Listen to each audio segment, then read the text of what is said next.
เนี่ยบางคนเนี่ยฟังเพื่อนที่จะพูดเพื่อนก็เอาเป็นเหล่าเป็นยังไม่ถึงว่ามันยังปากก็ไม่ดีหรอกเพื่อนปากก็ไม่ดีที่บ้านในคนนะครับโอ้ยไปที่ไหนของประจังมันจะเล่าด้วยนะเผื่อไปปล่อยไปล้างกันเกิดงานคนงานจัดกันเกิดเรื่องเข้าเรื่องงานหรอกถ้าแข่งเข้าคนละแล้วมันอะไรเล่ามันจะตายแล้วโอ้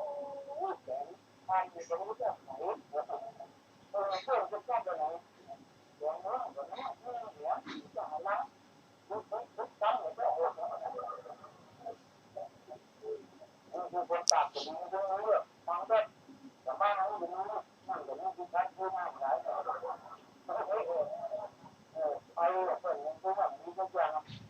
อย่างเราตั้งดูจะเป็นเพื่อนไอ้ตัวนี้จะเรียกไอ้ตัวที่เล่าไปเล่ามันสอนเล่าจานมันสอนเล่าจานกันทุกอย่างนะมันจะเล่าคนเดียวจานมันก็โอ้ยหัวเนี้ยมันเล่าจานหัวเนี้ยก็เล่าเขาต้องมันไปที่ไหนมันเป็นเต้าเลยนะเขาไปงานเต่าแล้วเขาก็ต้องไปเพื่อนพอจะนี่บอกให้ไปแบบที่ตามไปดูให้ที่ว่าอย่างแล้วมันขอจะให้ไปผมมันไปตัวไปกว่าผมรู้มันขึ้นเงินแล้วที่มันอยู่กับหลังคุณรถมันกับหลังปักปักถ้าร้อนน้ำป่ะโอ้โหขอบคุณมากนี่น้ำอุ่นขอแก้วเก่าเป็นโ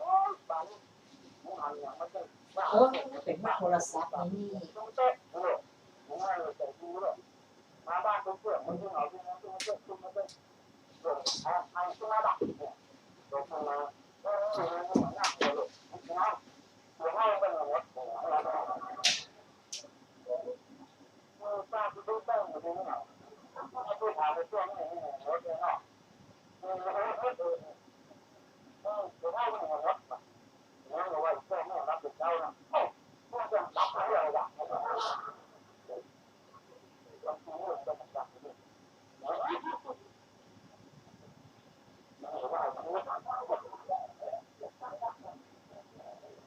ว้เนี่ยมันตอบช่วงสุดท้ายเพื่อนดูตาเพื่อนเนี่ยคนปากแบบนี้ปากดูจมูกว่าไงเป็นเพื่อนก็ต้องร้องว่าเพื่อหลายอย่างหลายภาษาด้วยกันต้นปากตัวจมูกนี่เป็นจังหวะเลยคนงานของตัวเขาอะไรดีบ้างอะไรจะดีบ้างแล้วพิจารณาเอามาเพื่อมาดูให้เขาแบบเข้าใจนิดนั่นหรอกสมมติก็รับจ้างเฝ้าบ้านก็เฝ้าอยู่บ้านนะสมมติหันคนจ่ายมาคนละหน่อยแต่เดือนกับซื้อหรอกจะทำง่ายไปที่นั่นอย่างเดียวเดี๋ยวนั้นเราจะพูดให้สร้างต้องสร้างแล้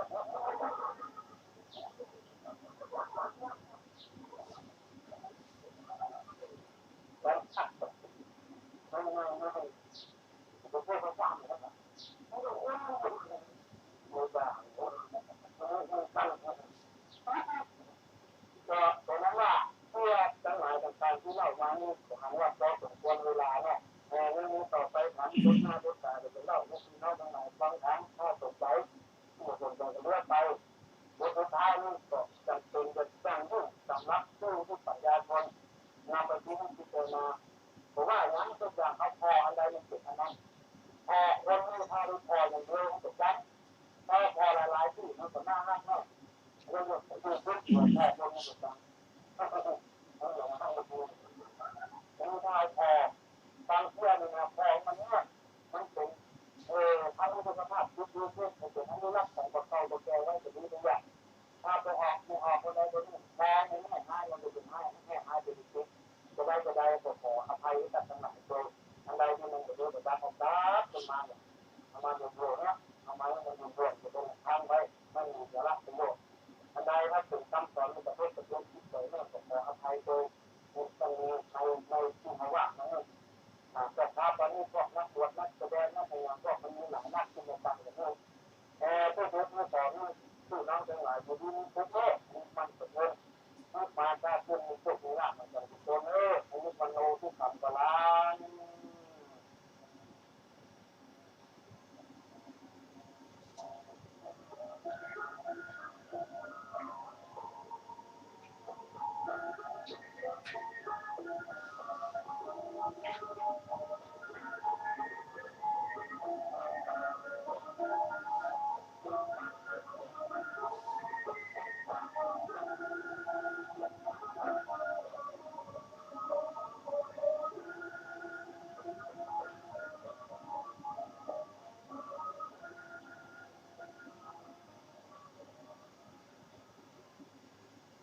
FM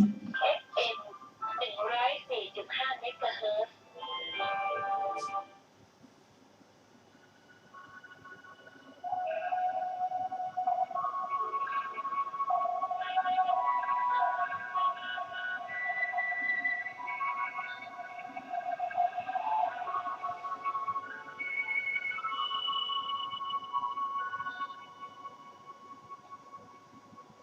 งานเผยแผ่เป็นงานหลักของพระพุทธเจ้างานเผยแผ่เป็นงานเสียสละงานเผยแผ่คืองานทำความเข้าใจกับคนการทำความเข้าใจคือการศึกษาเรียนรู้คนอื่นและให้คนอื่นศึกษาเรียนรู้เราด้วยพระสงฆ์อยู่ได้เพราะศรัทธาจากศาสนิก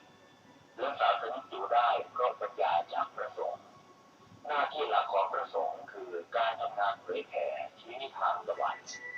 คือทำให้คนที่ยังไม่เข้าใจมีความเข้าใจถูกต้องแม้ในสิ่งเล็กน้อยก็ตาม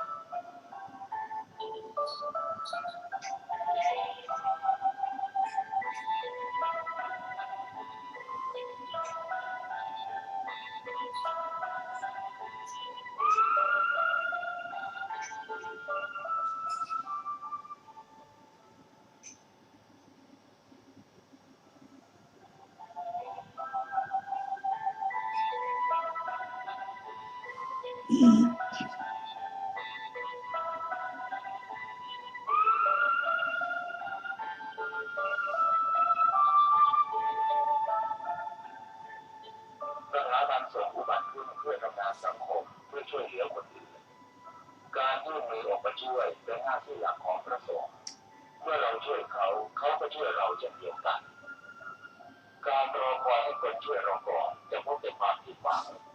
สถาบันสงฆ์ต้องก้าวหน้าในด้านการช่วยเหลือเพราะสถาบันสงฆ์เป็นสถาบันสังคมสงเคราะห์ที่ใหญ่ที่สุดเก่าแก่ที่สุดที่โลกมี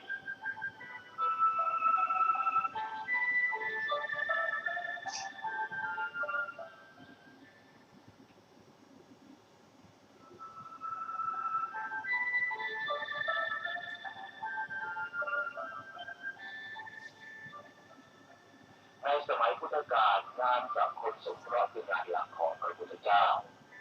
ปฏิภาณของพระองค์คือการออกไปช่วยเหลือคนอื่นไปให้ความรู้เขา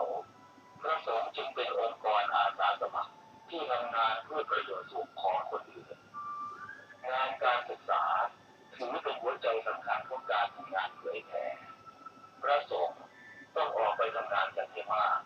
พระสงฆ์ต้องออกไปสัมผัสกับความจริงเราอยู่เฉยๆไม่ได้เราตั้งรับอย่างเดียวไม่พอโลกยุคข้อมูลข่าวสารเร็วเกินกว่าที่เราจะตั้งรับการรับรู้แตกต่างจากการเรียนรู้การรับรู้คือตั้งรับแต่การเรียนรู้คือการทำงานเชิงรุกพระธรรมทูตยุคใหม่ต้องทำงานเชิงรุกให้มากขึ้นต้องก้าวไปข้างหน้าต้องนำเสนอวิธีที่ดีกว่า ง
สงค์ต้องใจ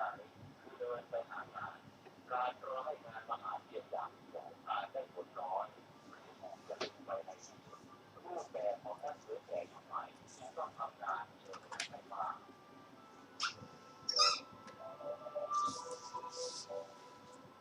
เมื่อเทียบกับงานเผยแผ่ในยุคแรกพระสงฆ์ในสมัยพุทธกาลทำงานเชิงรุกทำงานถูกเปิดตลอดเวลายังจะเป็นตัวอย่างของพระจริยาที่เสด็จไปทุกคนทุกแห่งเพื่อทรงเทศนาโปรดจักโลกแม้ในแต่ละวันพระพุทธองค์ก็ทรงตรวจดูจักโลกให้มาปรากฏคลายประญาณของพระองค์แล้วก็เสด็จไปแสดงธรรมโปรดขอให้พระธรรมทูตทั้งหลายพิจารณาพระพุทธวจนะที่ว่าจารถาภิกขเวจานิตังพระโมจนะสุตายะพระโมจนะสุขายะบุตโตกาโตกัมมายะผู้กรที่สุทั้งหลายขอพวกเธอจงเกิดจาริกไปเพื่อสร้างประโยชน์เพื่อความสุขแก่มวลมหาชนเพื่ออนุเคราะห์ชาวโลก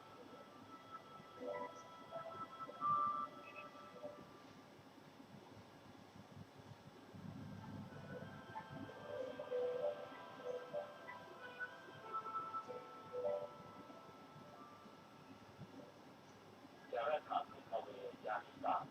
พระโมจนะสุตายะพระโมจนะสุขายะโตชิกาโตกัมมายะผู้กรที่สุทั้งหลายขอพวกเธอจงเกิดจาริกไปเพื่อสร้างประโยชน์เพื่อความสุขแก่มวลมหาชนเพื่ออนุเคราะห์ชาวโลก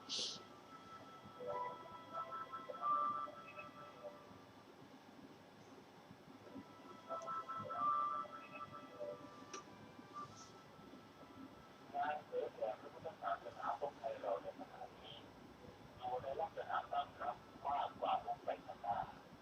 ยุคแห่งการแข่งขันยุคแห่งการกล่าวอ้างเสรีภาพผู้เริ่มแข่งจะชนะ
ขอนอบน้อมแด่พระผู้มีพระภาคเจ้า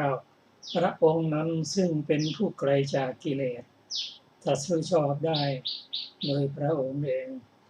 สวัสดีครับท่านผู้ฟังที่เคารพครับท่านผู้ฟังรับฟังรายการศึกษาพระพุทธศาสนาตามพระไตรปิฎกมีเสนอท่านผู้ฟังทุกวันอาทิตย์ตั้งแต่เวลา 15 นาฬิกาถึง 16 นาฬิกา ดำเนินรายการโดยกระผมพันเอกธนัทเดชะมีอาจารย์สรภาเดชะเป็นผู้ร่วมรายการวันนี้เราได้นำมัตไตรปิฎกฉบับอรรถกถาเล่มที่40มาศึกษากันในเรื่องท้าวสักกะหรือพระอินทร์นั่นเอง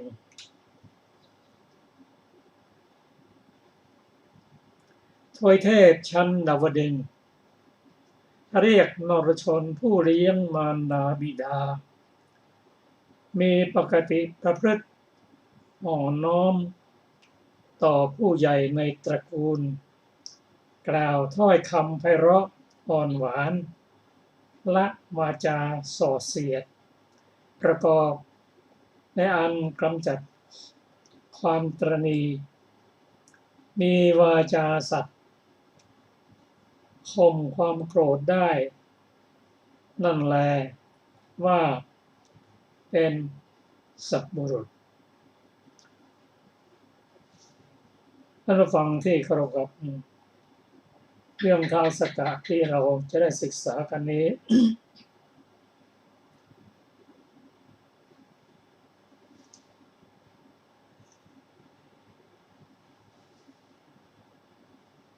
ประหยัดครับ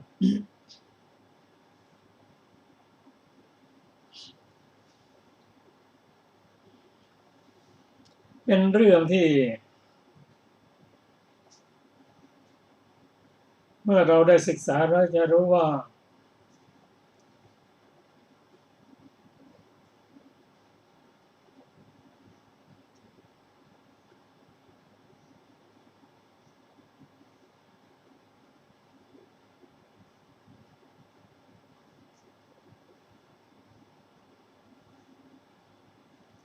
มีเนื้อหาสาระ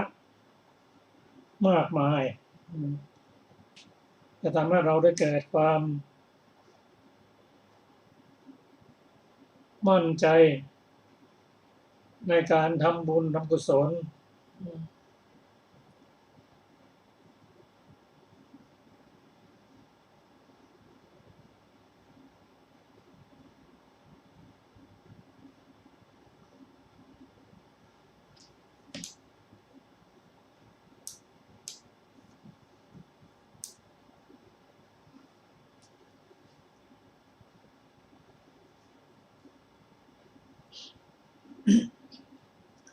ในเรื่องนี้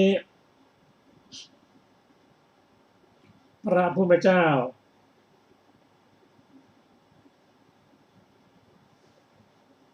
ได้แสดงธรรมให้แก่เจ้าฤชวีมีนามว่ามหาลิเรื่องของเรื่องก็คือเจ้าฤชวีนามว่ามหาลิได้ฟังพระธรรมเทศนาจากพระพุทธเจ้าเรื่องท้าวสักกะ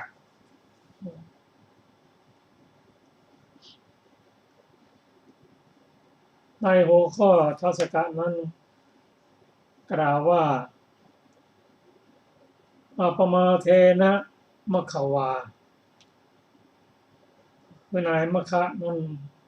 เป็นผู้ไม่ประมาทเจ้าฤชวีที่ชื่อมหาลินั้นได้ฟังพระธรรมเทศนาเกี่ยวกับเรื่องท้าวสักกะแล้วซึ่งทรงแสดงถึงสมบัติของท้าวสักกะมากมายพระองค์ทรงดำริว่าพระพุทธเจ้าที่แสดงธรรมเกี่ยวกับสมบัติของท้าวสักกะมากมายนั้นพระองค์เห็นท้าวสักกะและจึงตรัสหรือว่าไม่ทรงเห็นและตรัสหนอแลเกิดความสงสัยว่าพระพุทธเจ้าได้เห็นพระอินทร์จริงหรือเปล่า เข้าไปเฝ้าพระพุทธเจ้าและก็ถวายบังคมทูลถาม ว่าข้าแต่พระองค์ผู้เจริญท้าวสักกะผู้เป็นจอมแห่งเทพทั้งหลายผู้เป็นจอมแห่งเทพทั้งหลายพระองค์เห็นแล้วหรือไม่ได้เห็นพระพุทธเจ้าตรัสว่ามหาลิท้าวสักกะผู้เป็นจอมแห่งเทพทั้งหลายอาตมาภาพเห็นแล้วแล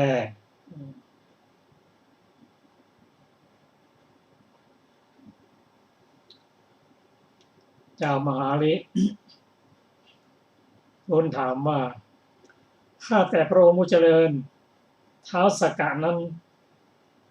ที่พระองค์เห็นนั้นจักเป็นท้าวสักกะปลอมเป็นแน่เพราะว่าท้าวสักกะผู้เป็นจอมแห่งเทพทั้งหลายบุคคลเห็นได้โดยยากพระเจ้าค่ะพระพุทธเจ้าตรัสตอบว่าอาตมาภาพรู้จักทั้งตัวท้าวสักกะทั้งธรรมที่ทำให้เป็นท้าวสักกะพระท้าวสักกะนั้นที่เป็นถึงความแม้สักกะนั้นเพราะสมทานธรรมเหล่าใดอาตมาภาพก็รู้จักธรรมเหล่านั้นแหละซึ่งพระองค์ไม่ทรงรู้แต่ชื่อนามอย่างเดียวเท่านั้นยังได้ตรัสว่าท้าวสักกะจอมเทพนั้นเพราะว่าจอมแห่งเทพทั้งหลายนั้นคือปกครองชั้นดาวดึงส์และชั้นจัตุมหาราชิกาที่ชื่อว่ามคะนั้นเขาได้เรียกว่าท้าวมขวาในการก่อนเป็นมนุษย์ได้ให้ทานก่อนเขาเท่านั้นทานก่อนเขาเพราะฉะนั้นจึงเรียกว่าท้าวปุรินทะ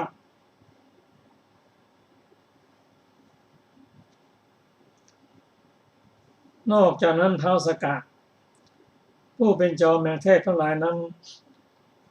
ในสมัยเป็นมนุษย์ได้ให้ทานด้วยความเคารพเขาจะเรียกว่าท้าวสักกะในการก่อนที่เป็นมนุษย์นั้นได้ให้ที่พักอาศัยเพราะฉะนั้นเขาจึงเรียกว่าท้าววาสวะท้าวสักกะผู้เป็นจอมเทพทั้งหลายนั้นทรงดำริข้อตั้งพันได้เพียงครู่เดียวเพราะฉะนั้นเขาจึงเรียกชื่อว่าสหัสสขะมหาลินางอาสุรกัญญาชื่อสุชาดาเป็นพระประชาบดีของท้าวสักกะผู้เป็นจอมแห่งเทพทั้งหลายเพราะฉะนั้นเขาจะเรียกว่าท้าวสุชัมบดี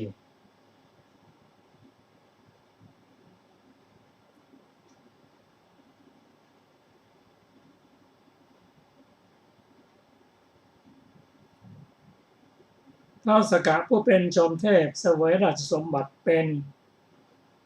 อิสริยาธิปัตย์แห่งเทพทั้งหลายในชั้นดาวดึงส์เพราะฉะนั้นเขาจึงเรียกว่าเทวามินัทะท่านผู้ฟังที่เคารพครับท้าวสักกะหรือพระอินทร์มันมีชื่ออยู่หลายชื่อทีเดียวทั้งนี้พระองค์ทรงแสดงว่าพระองค์รู้จักท้าวสักกะจอมเทพเป็นอย่างดี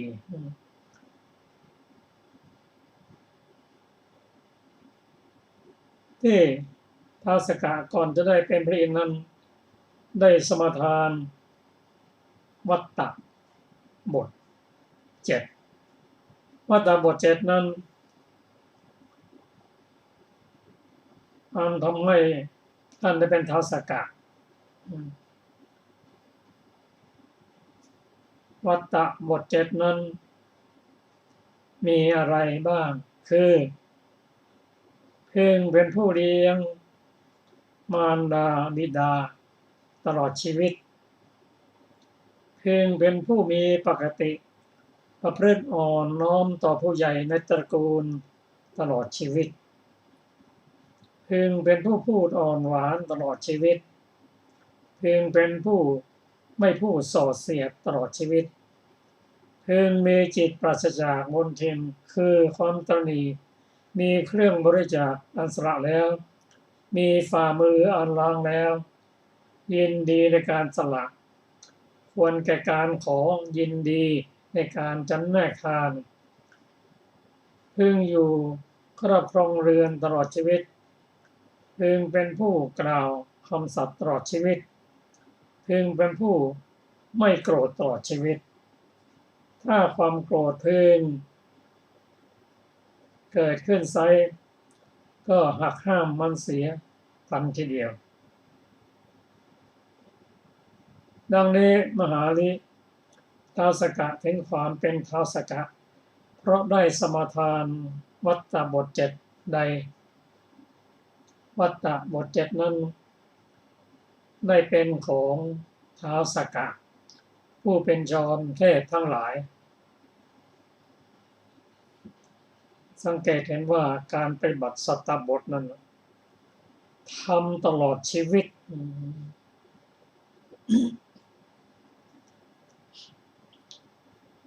เมื่อพระพุทธเจ้าได้ตรัสอย่างนี้แล้วท้าวมหาลิมีความประสงค์อยากประสงค์ใครจะสดับข้อปฏิบัติของท้าวสักกะนั้นโดยพิสดารจึงทูลถามไปว่าข้ามานพปฏิบัติอย่างไรพระเจ้าข้าพระองค์ตรัสว่าถ้ากะนั้นจงฟังเถิดมหาลิท่านมหาเจ้ามหาลิก็กราบทูลว่าพระเจ้าข้าพระองค์ได้นำมานิทานของเรื่องมคามนพในอดีตการมนพชื่อมคะ ในอาจรคามในแคว้นมคธ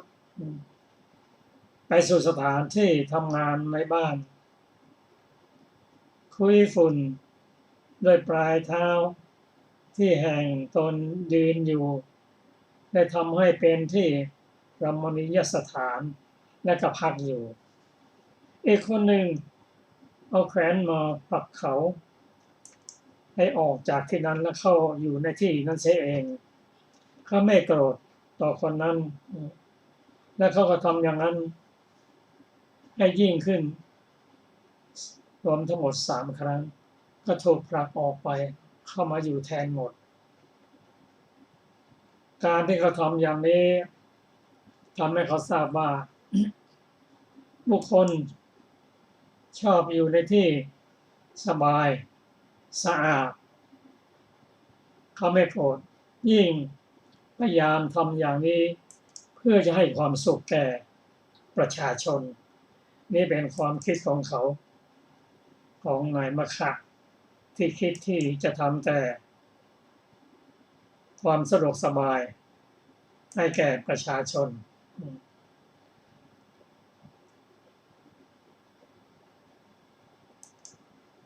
เขาคิดว่าชนเหล่านั้นเป็นผู้ได้รับความสุขแล้วเขาก็ได้รับความสุขด้วยเป็นกรรมที่ได้ทำความสุขให้แก่เราด้วยพอได้ข้อคิดอย่างนี้แล้ววันรุ่งขึ้นเขาก็ถือเอาจอบมีดไปทำสถานที่ต่างๆให้เป็นที่ให้เรียบร้อยเป็นรมณียสถานแล้ววงชนก็เข้าไปอาศัยอยู่อันนี้เป็นกรรมของเขาที่ปรารถนาจะให้คนอื่นมีความสุขแม้ในฤดูหนาว ประชาชนหนาวเขาได้ก่อไฟให้คนเหล่านั้น แม้ในฤดูร้อนก็ให้น้ำให้ท่าให้เป็นที่น่าอยู่เขาก็เป็นที่รักของคนทั้งปวงชื่อว่าไม่เป็นที่รักของใครๆนั้นไม่มีจากนั้นเขาก็เที่ยวทำหนทางให้ราบเรียบแล้วก็ออกจากบ้านไปในที่สุดมีคนอีกคนหนึ่งมาเห็นเขาถามว่ามะคะคุณกำลังทำอะไรตอบว่าฉันทำหนทางเป็นที่ไปสวรรค์ของฉันละสิเพื่อนของเขานั้นตอบว่าถามว่าถ้ากระนั้นแม้ฉันก็อยากจะเป็นเพื่อนของท่านมะคะเอาแต่เพื่อนมาเป็นเพื่อนกันธรรมดา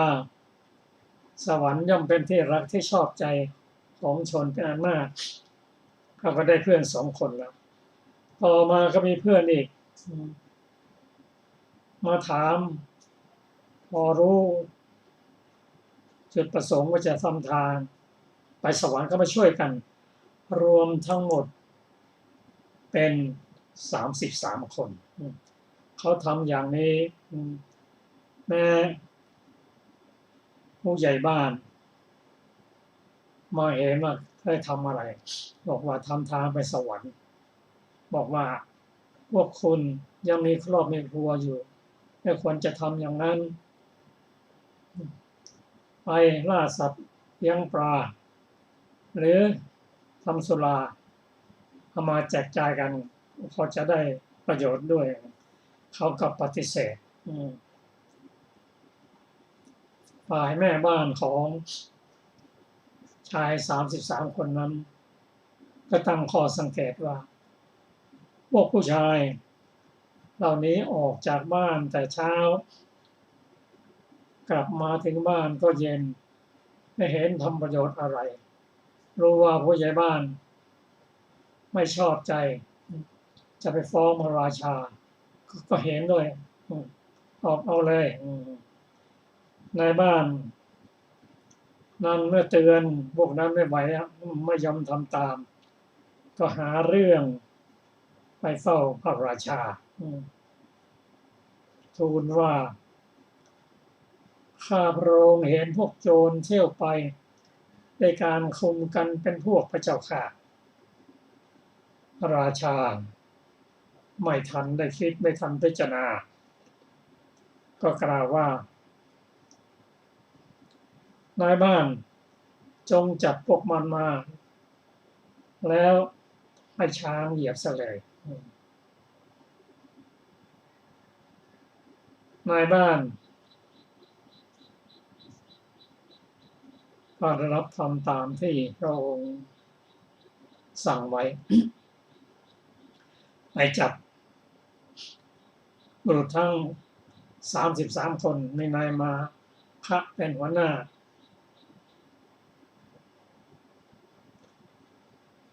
แล้วก็ให้ทั้ง33 คนนะอยู่รวมกันแล้วก็ใส่ช้างเข้าไปเหยียบช้างนั้นไม่ยอมเหยียบเพราะว่านายมะคะได้บอกกับเพื่อนว่าเราไม่มีอะไรไปถึงแล้วนอกจากความเมตตาพวกเธอทั้งหลายจงทำใจให้เป็นกลางไม่ไปโกรธไม่ไปเปรียบพระราชาไม่ไปโกรธช้างไม่ไปโกรธในบ้านและบุคคลอื่นๆด้วยพวกนั้นก็ทำตามด้วยอานุภาพของเมตตานั้นทำให้ช้างไม่กล้าเหยียบเมื่อเป็นเช่นนั้นนายบ้านประกาศทูลพระราชาบอกว่าก็เห็นคนเนี้ยช้างไม่กล้าเหยียบหรอกให้พวกนั้นนอนแล้วเอาเสื่อลำแพนคลุมให้หมดให้ช้างเหยียบอีกครั้งหนึ่งแล้วก็ทำอย่างนั้นนะ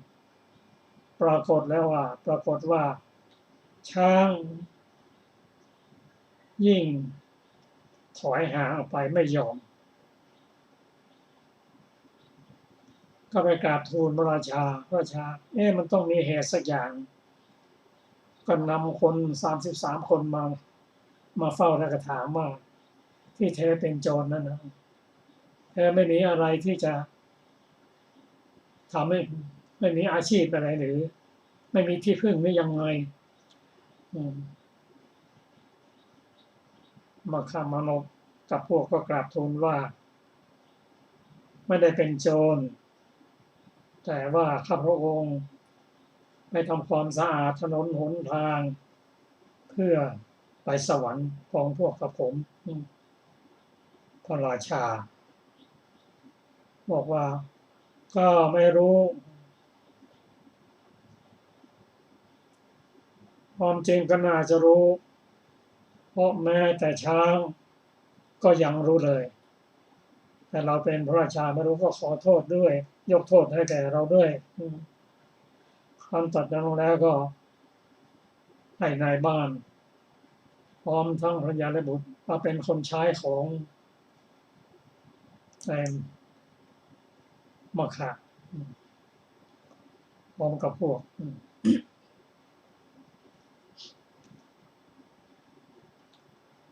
เมื่อเห็นอานิสงส์ของบุญในการเจริญเมตตาในปัจจุบันเขาก็พูดกับพวกว่าพวกเราเห็นอานิสงส์ในปัจจุบันทีเดียวทั้ง33 คนก็มีจิตผ่องใสประมาณยิ่ง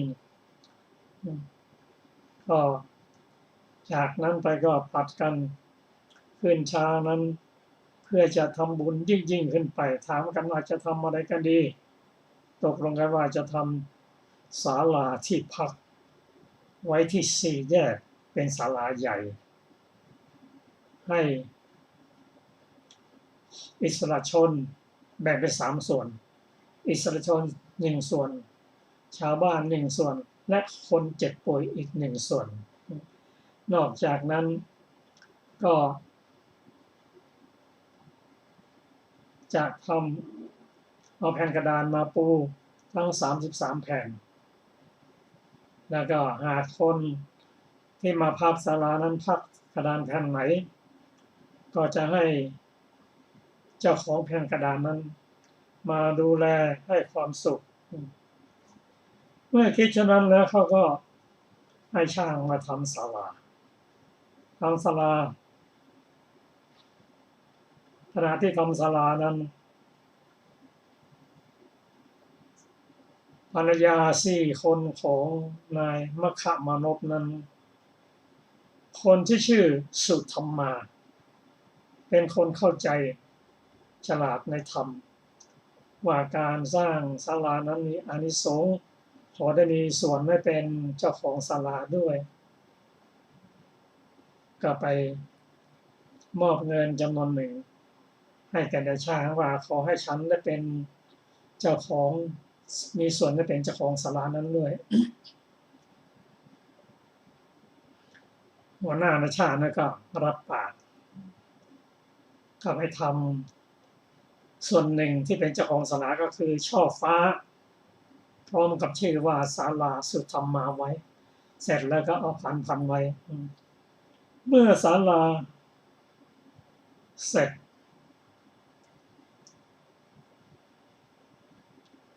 ทั้ง33 คนนั้นก็ถามว่า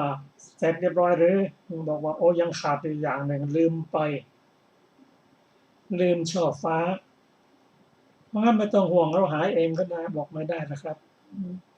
ช่อฟ้าใช้ไม้สดทำไม่ได้ต้องอาศัยคนที่เขาทำไว้แล้วเขาเก็บไว้นั่นนะไปหาที่ไหนเนาะก็ถามตามบ้านโมนี้ถ้าใครมีก็ซื้อมาแล้วก็ไปหาตามบ้านต่างๆก็ไปเจอที่บ้านนางสุธรรมาเอาเงินให้เลย 1,000 ขอช่อฟ้าไปติดไม่ได้ ถ้าให้ฉันได้ส่วนบุญฉันก็เอาไปเลยไม่ต้องซื้อเขาไม่ยอมเมื่อไม่ยอมก็มองไปดูที่หัวหน้าช่างหัวหน้าช่างก็เลยบอกว่าธรรมดาช่อฟ้าเนี่ยถ้าติดเรียบร้อยก่อนงานเราก็สำเร็จเรียบร้อยแต่เขาเกียงว่ามาตัวขามนี้ไม่เคยแสดงความเห็นไม่เคยช่วยสนับสนุนในการสร้างศาลาเลยไม่อยากให้มีส่วนบุญหัวหน้าช่างบอกว่าโอ้ท่านอย่าคิดอย่างนั้นเลยเว้นจากพรหมโลกซะแล้วจะขาดมาตัวขามนาทีไหนรับไม่เถอะถ้าสำเร็จรับก็รับเมื่อเป็นอย่างนั้นปัญญาคนต่อไปคือนางสุนันทานางสุจิตราก็เห็นว่านางสุธรรมานั้นเข้าใจก็เราควรจะมีส่วนให้เห็นว่าก็ทำนางสุนันทาก็ทำสระบกกรณีนางสุจิตราก็ทำสวนดอกไม้ทั้ง3 คนก็ช่วยกันทำส่วนนางสุชาดานั้นคิดไปอีกแบบหนึ่งว่าเราเป็นทั้งภรรยาและเป็นลูกของลุงของนายมาคะด้วยนายมาคะทำอะไรได้บุญได้กุศลเราก็ทำด้วยเราทำอะไรเราก็ให้กุศลเขาด้วยเขาคิดอย่างนั้นไม่ให้การช่วยเหลืออะไรดีเอาแต่แต่งตัวอย่างเดียว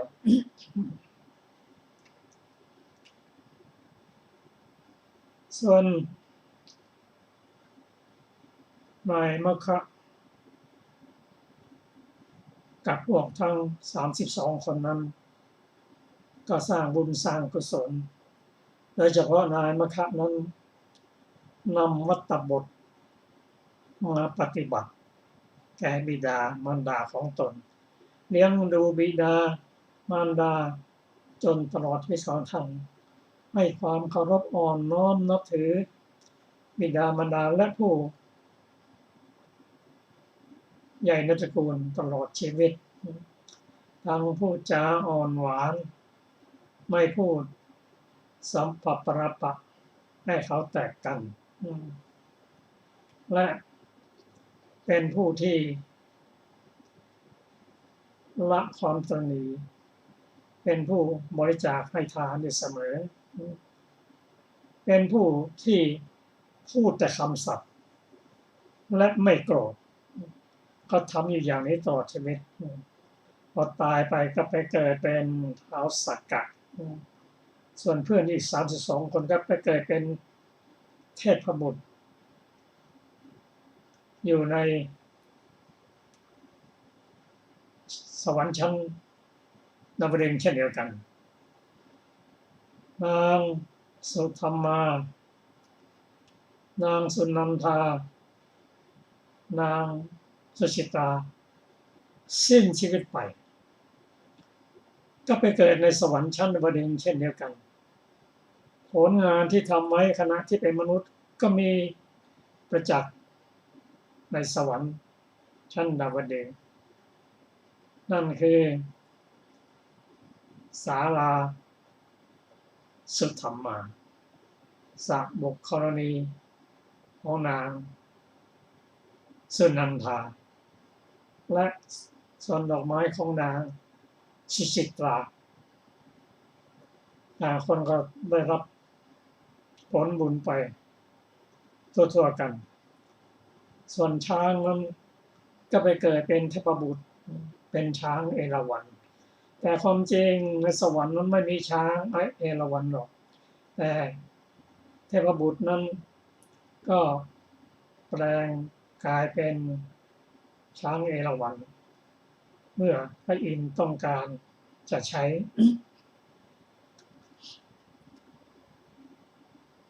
พระอินทร์หรือท้าวสักกะนั้น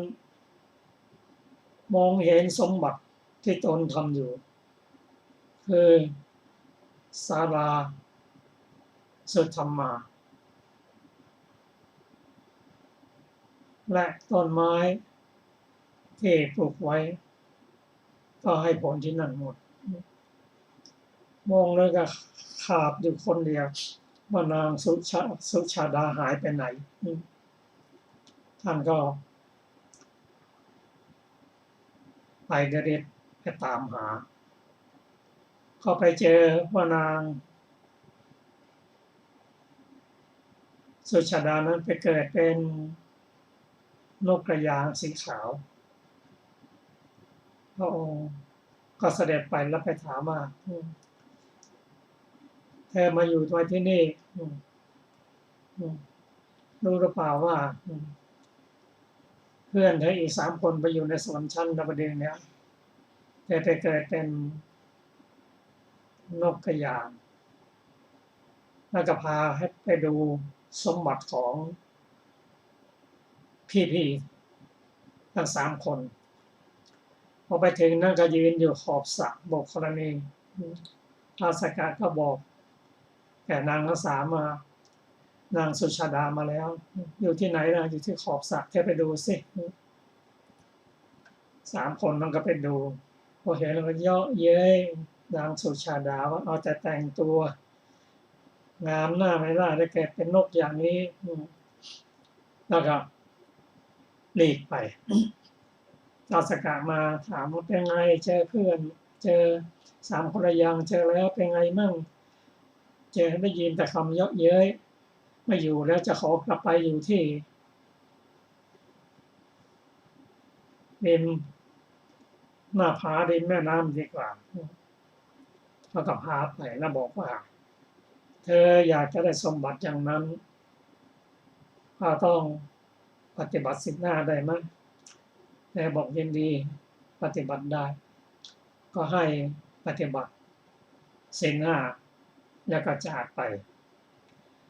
พอมานานทศกัณฐ์ก็มาทดสอบดูว่านางปฏิบัติศีล 5ได้ครบถ้วนไหมมั้งทดลองมา3 ครั้ง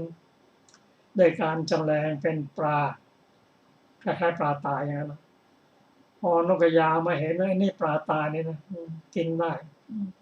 ไม่ผิดศีลพอจะกลืนเท่านั้นปลานั้นก็ดิ้นแต่ก็ทิ้งไปอย่างนี้3 ครั้งแต่ก็ปฏิบัติศีลอย่างเคร่งอดอยากในที่สุดก็สิ้นชีวิตไปเป็นลูกสาวของชาวบ้านพระเอนก็มาตรวจดูว่าเธอรักษาศีลดีนะบอกรักษาศีลใช้ได้ก็มีการทดสอบต่อไป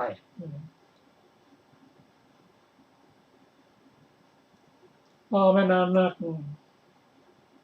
พระเอนก็จำแรง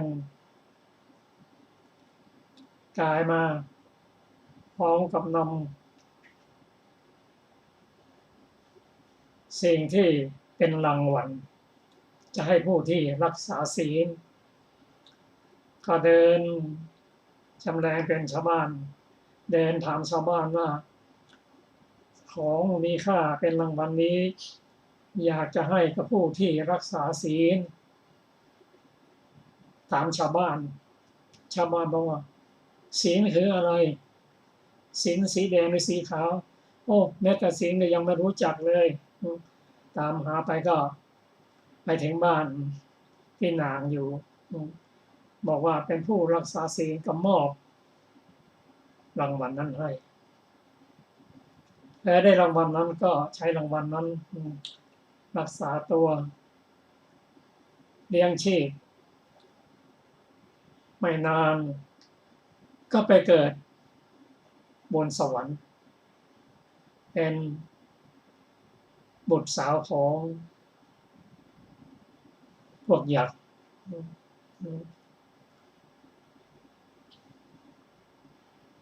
ท้าวสักกะเมื่อรู้ว่านางสุชาดามาเกิดในสวรรค์เป็นบุตรสาวของหัวหน้าอสูรรูปร่างสวยงามพอ มีอายุพอที่จะมีครอบครัวได้แล้วพวกหนุ่มๆอสูรทั้งหนุ่มทั้งแก่ก็มาขอวานาบอกไม่คู่ควรไม่ให้จะเอาไงดีบอกว่าเอาให้ดีกว่าจะให้พวงมาลัยนะแก่ลูกสาวถ้าลูกสาวมอบพวงมาลัยให้แก่ใครคนนั้นน่ะจะเป็นสามีของเธอพอวันที่จะประกาศยกลูกสาวให้นั้นท้าวสักกะทรงทราบแปลงกายมาเป็นอสูรแก่อยู่ท้ายแถวทีเดียวนางสุชาดาลูกสาวนั้นก็เดินไปเดินมาทั้งหนุ่มทั้งแก่ไม่เห็นมีใครที่ชอบสักคนพอมาถึงคนสุดท้ายอสูรแก่มองดูแล้วโอ้นี่ท้าวสักกะได้บุพเพสันนิวาสก็ได้มอบพวงมาลัยให้แก่ท้าวสักกะส่วนพวกอสูรหนุ่มๆแก่ๆนั้นก็บอกโอ้งามหน้าแล้วนะไม่ได้อสูรแก่พระอินทร์ที่แปลงมันก็คว้าแขนของนางสุชาดาหนีไปขึ้นรถที่พามาตุลีจอดรอนั้นพวกอสูรไล่ตามไปต้องไล่ตามไปไล่จนจะทันแต่ไม่ทันเพราะมาตุลีขับอย่างเดียวฝ่าเข้าไปในป่าทำให้ลูกนกครุฑนั้นตกใจส่งเสียงร้องกลัวท้าวสักกะว่ามาตุลีน่าอะไรเสียงนกร้องมันก็กลัวตายได้ยินเสียงรถงั้นไม่ไปแล้วกลับแท้มาตุลีก็เอารถกลับเสียงรถดังกระหึ่มทีนี้พวกอสูรที่ตามมานั้นเห็นท้าวสักกะตกใจคงจะมีกองทัพยกมาพากันหนีไปหมดเลยท้าวสักกะก็ได้นางสุชาดาเข้าสู่สวรรค์ชั้นดาวดึงส์ได้สำเร็จต่อไปนี้ก็จะเป็นเรื่องของพวกอสูรกับท้าวสักกะก็ขอเชิญอาจารย์สุรภาสวัสดีค่ะท่านผู้ฟังทุกท่านพวกอสูรกลัวท้าวสักกะก็จำเดิมแต่นั้นมาเมื่อดอกจิตตะปาตลิบานพวกอสูรประสงค์จะรบกับท้าวสักกะขึ้นมาเพื่อจะหมายต่อยุทธด้วยสำคัญว่าเป็นเวลาที่ดอก ปาริชัตกะทิพย์ ของพวกเราบานท้าวสักกะได้ประทานอารักขาแก่พวกนาคในภายในใต้สมุทรถัดนั้นพวกครุฑถัดนั้นพวกกุมพันถัดนั้นพวกยักษ์ถัดนั้นท้าวจตุมหาราชส่วนชั้นบนกว่าทุกๆชั้นประดิษฐานรูปจำลองพระอินทร์ซึ่งมีวชิราวุธในพระหัตถ์ไว้ที่ทวารแห่งเทพนครพวกอสูรแม้ชำนะพวกนาคเป็นต้นมาแล้วเห็นรูปจำลองพระอินทร์มาแต่ไกลก็ย่อมหนีไปด้วยเข้าใจว่าท้าวสักกะเสด็จออกมาแล้วอานิสงส์ความไม่ประมาทพระศาสดาตรัสว่ามหาลิมคมานพปฏิบัติอัปปมาทะปฏิปทาอย่างนี้แลก็แลมคมานพนั่นไม่ประมาทอย่างนี้จึงถึงความเป็นใหญ่เห็นปานนี้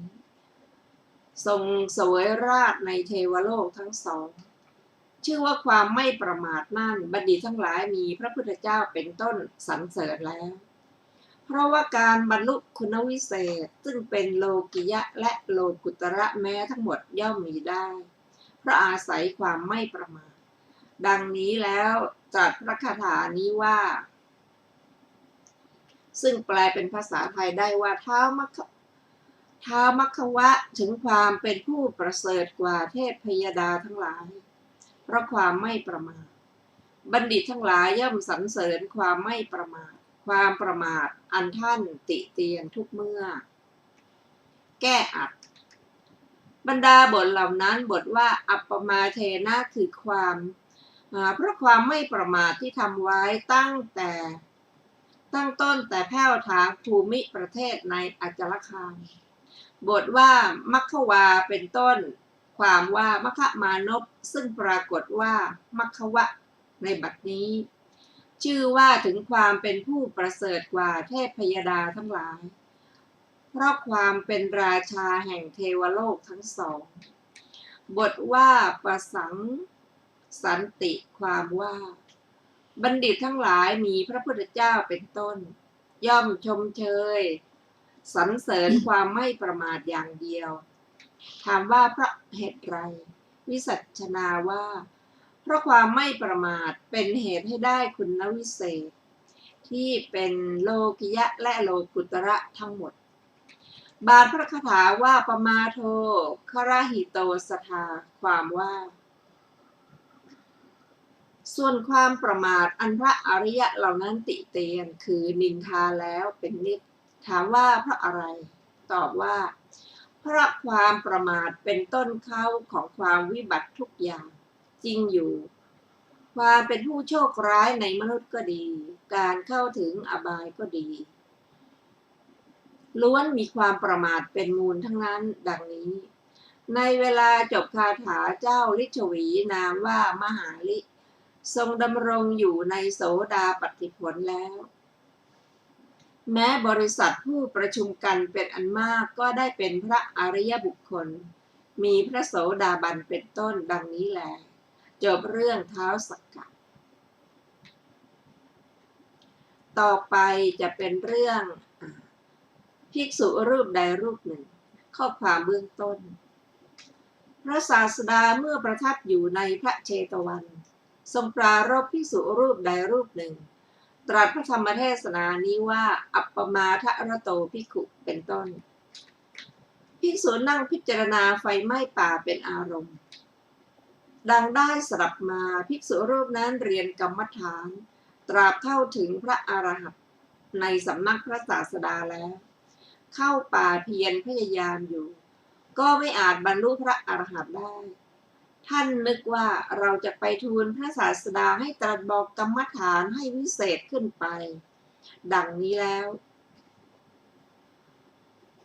ออกจากป่านั้นกำลังเดินมายังสำนักพระศาสดาเห็นไฟป่าตั้งขึ้นลุกลามมากมายในระหว่างหนทางรีบขึ้นยอดเขา โล้นลูกหนึ่ง นั่งดูไฟซึ่งกำลังไหม้ป่ายึดเอาเป็นอารมณ์ว่า ไฟนี้เผาเชื้อทั้งหลายมากและน้อยไปฉันใดแม้ไฟคืออริยมรรคญาณก็จะพึงเผาสังโยชน์ทั้งหลายมากและน้อยไปฉันนั้น ปฏิปทาตัดสังโยชน์พระศาสดาประทับนั่งในพระคันธกุฎีนั่นแหละ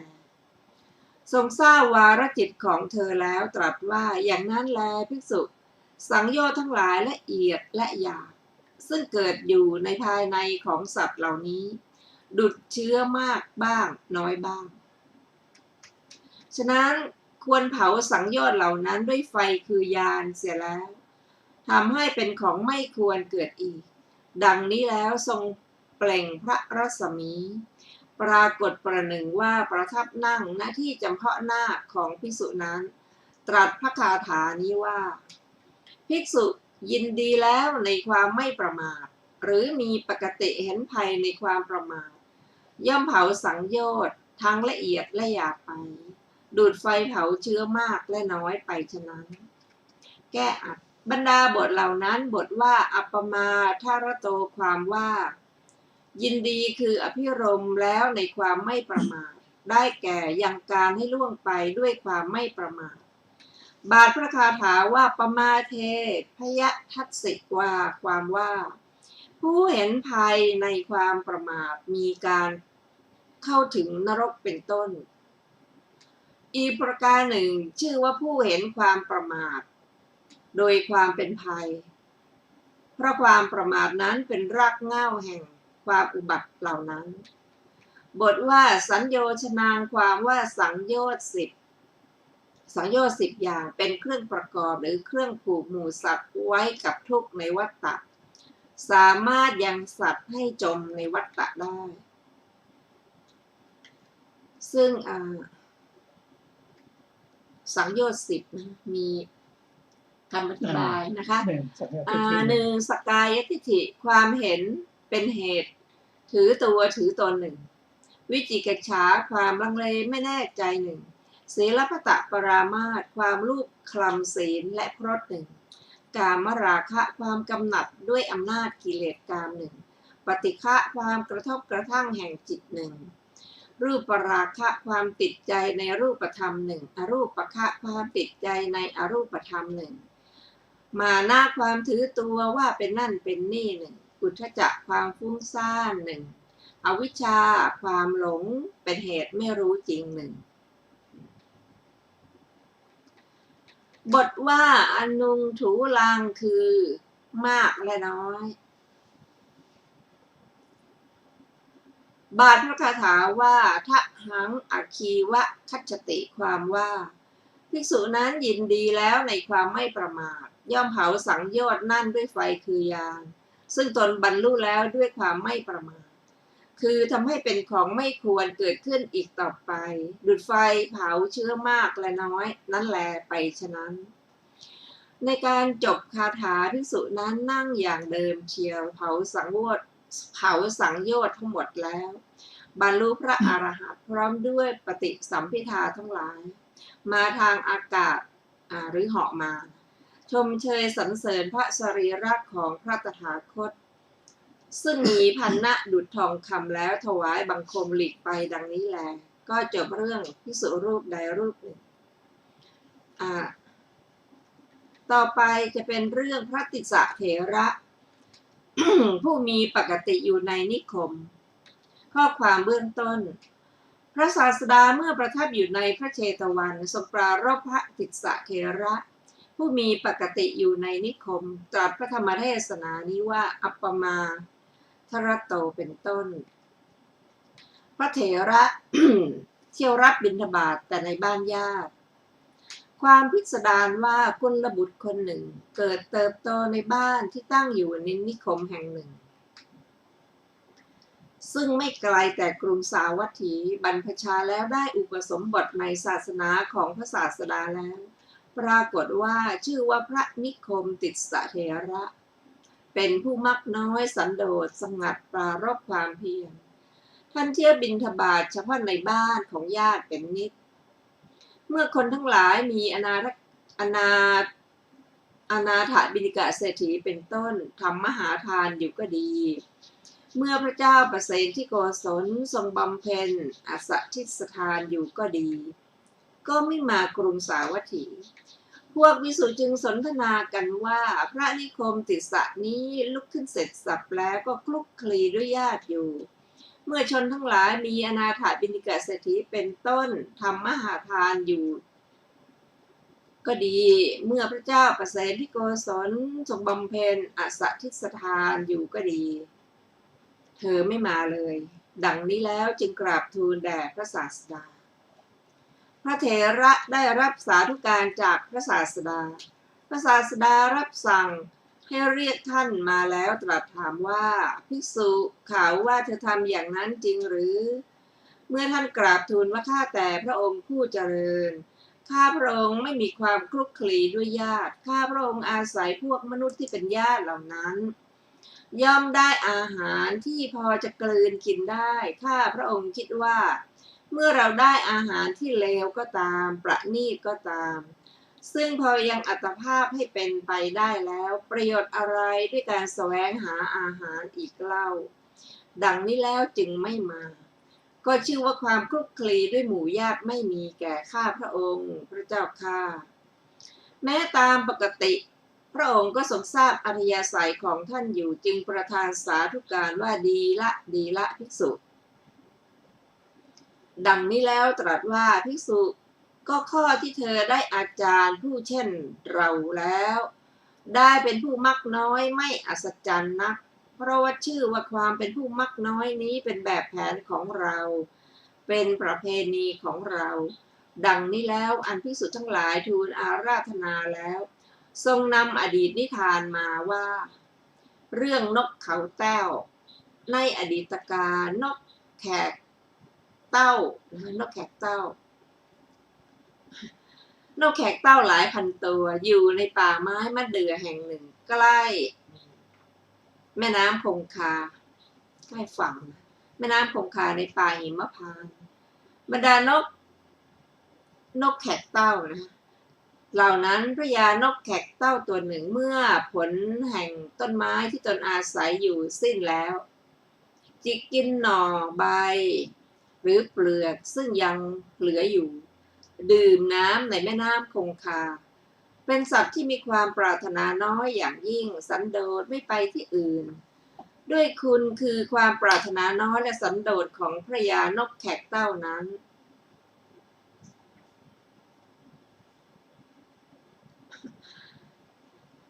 ภพของท้าวสักกะไหวแล้วท้าวสักกะทรงทดลองพระยานกแขกเต้าท้าวสักกะทรงรำพึงอยู่ทรงเห็นเหตุนั้นแล้วทรงบันดาลให้ต้นไม้นั้นเหี่ยวแห้งด้วยอานุภาพของตนเพื่อจะทดลองพระยานกแขกเต้านั้นต้นไม้หักแล้วเหลืออยู่สักว่าต่อเท่านั้นเป็นช่องน้อยและช่องใหญ่คือปรุหมดเมื่อลมโกรกมากระทบได้เปล่งเสียงดุจถูกบุคคลเคาะตั้งอยู่แล้วขุยทั้งหลายปลิวออกจากช่องของต้นไม้นั้นพญานกแขกเต้าจิกกินขุยเหล่านั้นแล้วดื่มน้ำในแม่น้ำคงคาไม่ไปที่อื่นไม่พรั่นพรึงลมและแดดจับอยู่ที่ปลายตอมะเดื่อท้าวสักกะทรงทราบความที่พญานกแขกเต้านั้นมีความปรารถนาน้อยอย่างยิ่งทรงดำริว่าเราจะให้พญานกแขกเต้านั้นกล่าวคุณแห่งมิตรธรรมแล้วให้พรแก่นกนั้นทำหรือบันดาลให้ผลมะเดื่อให้มีผลไม่วายแล้วดังนี้แล้วนิรมิตพระองค์เป็นพญาหงส์ตัวหนึ่งนำนางอสุรกัญญานามว่าสุชาดาไว้ข้างหน้าเสด็จไปป่ามะเดื่อนั้นจับที่กิ่งแห่งต้นไม้ต้นหนึ่งในที่ไม่ไกลเมื่อจะตรัสสนทนากับพญานกแขกเต้านั้นตรัสคาถานี้ว่าพฤกษามีใบสดเขียวมีอยู่หมู่ไม้มีผลหลากหลายก็มีมากเหตุไรเนาะใจของนกแขกเต้าจึงยินดีแล้วในไม้แห้งที่ผุสุวชาดกทั้งหมดบัณฑิตพึงให้พิสดารตามนัยยะที่แล้วมาในนวกนิบาตนั่นแหละแต่ความเกิดขึ้นแห่งบางเรื่องเท่านั้นในนวกนิบาตและในที่นี้ต่างกันที่เหลือเหมือนกันทั้งนั้นท่านผู้ฟังที่เคารพค่ะวันนี้รายการศึกษาพระพุทธศาสนาตามพระไตรปิฎกก็ได้หมดเวลาลงแล้วขอขอบคุณท่านผู้ฟังทุกท่านที่ได้ศึกษาและติดตามเราจะพบกันใหม่ในวันอาทิตย์หน้าเวลาเดียวกันนี้ขอมีความเจริญในธรรมยิ่งขึ้นไปวันนี้ก็ลาไปก่อนนะคะสวัสดีค่ะสวัสดีครับ